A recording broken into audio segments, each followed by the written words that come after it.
How's it going, everyone? I'm Adam Molina. Denon has been pushing their way into the home audio market, so when we were able to listen to their entry-level speaker, the HEOS one, at an event in New York City a couple of months ago, we were eager to get our hands on one to test it out for ourselves. So now that you've put it through the ringer, how is it? Good question, me with a hat. Let's find out.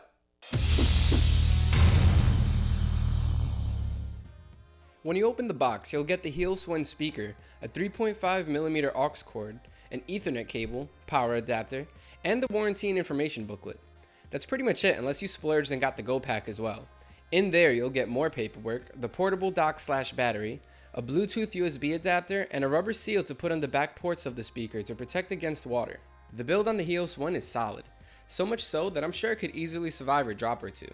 Still, I wouldn't want to test that aspect of it. It's made almost entirely of a hard plastic that feels super smooth, but not so much that it's slippery. The front half of the speaker is covered in a grille that protects the dual drivers. Underneath this is a small LED light that flashes and blinks in different colors depending on what you're doing. For example, when connected and playing music, it's a solid blue, but when the software is updating, it blinks red.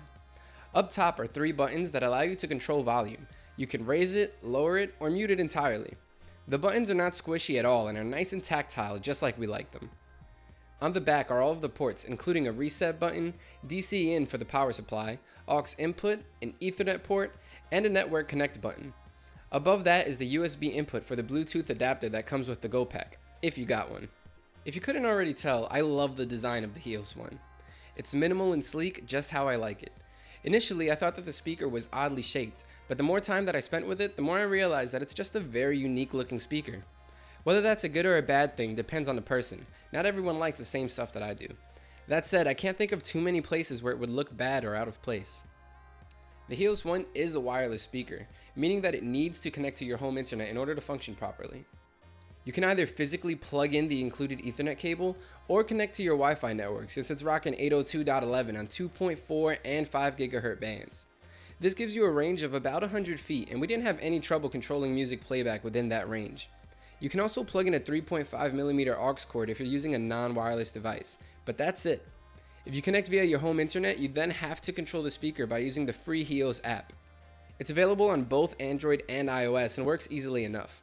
Setting it up is fairly straightforward, and I was up and running in a minute or two.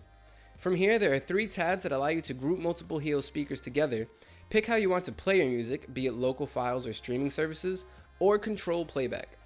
The app supports plenty of streaming services including Pandora, SiriusXM, Spotify, Tidal, and even SoundCloud, just to name a few, but there are 2 big ones missing: Google Play Music and Apple Music.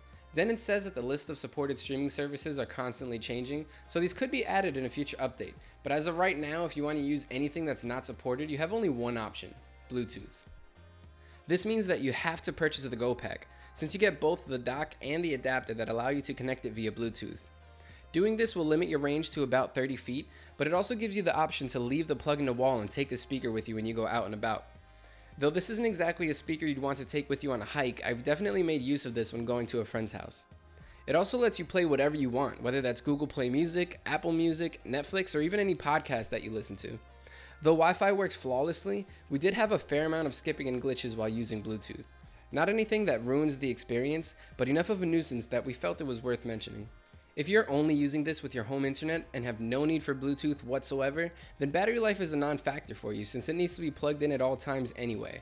However, if you plan to use it with Bluetooth, then you'll need to get the Go Pack since the dock is technically a battery that gives it enough juice for 6 hours of constant playback. This was spot on in our testing, but that doesn't make it great. We would have liked to see a bit more than 6 hours since most of my family barbecues can last quite a bit longer, but that should only be a problem if you're not home. With their HEOS line of products, Denon took aim at the high-end audio market and tried to bring that same quality down to a lower price point. Since the HEOS one is its entry-level speaker, we weren't expecting much in terms of sound quality. That said, we were pleasantly surprised at how good it sounded. Sure, it's not the best speaker we've ever heard, but it's far from being the worst. The lows weren't overly powerful, but they were enjoyable. They're not going to blow you away or make your room shake, but there was enough of a presence to do justice to songs that have a lot of bass. For example, when the bass drops in Trap Queen by Fetty Wap. Yeah, Trap Queen, you heard right. It's a good song. The lows add to the emotion of the song, with bass kicks being easy to follow, but it's definitely not enough to disturb the neighbors. Overall, I really like the amount of bass that it has. Not too boomy, but not too subtle. Just right. In contrast to the lows, the mids weren't the greatest.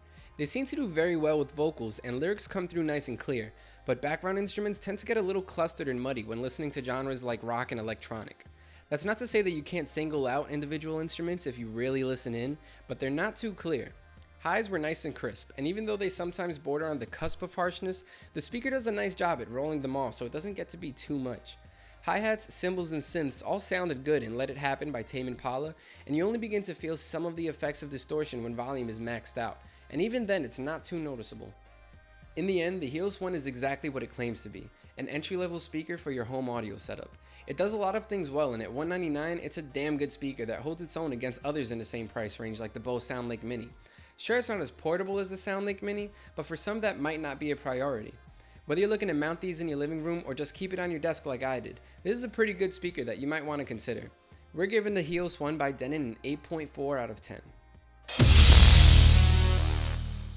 That about wraps up our review of the HEOS One by Denon.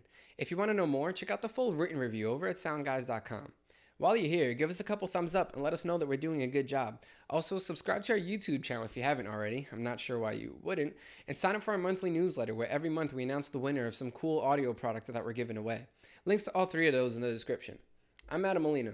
I'll see you later.